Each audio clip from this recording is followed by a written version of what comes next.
when's your birthday? Hi, my birthday is on December. By the way, on what day is the meeting scheduled? The meeting is scheduled at Monday.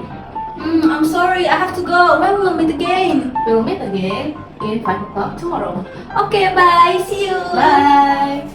Hello kids! Today we are going to learn about in, on, and at. Time edition! The first one is in. In is used for longer periods like months, season, or years. So, my birthday is on December is wrong. It should be my birthday is in December because it explains a month. The second one is on. On is used for shorter periods like days, dates, or a part of the day. So, the meeting is scheduled at Monday is wrong. It should be the meeting is scheduled on Monday because it explains a part of the day. The third one is at.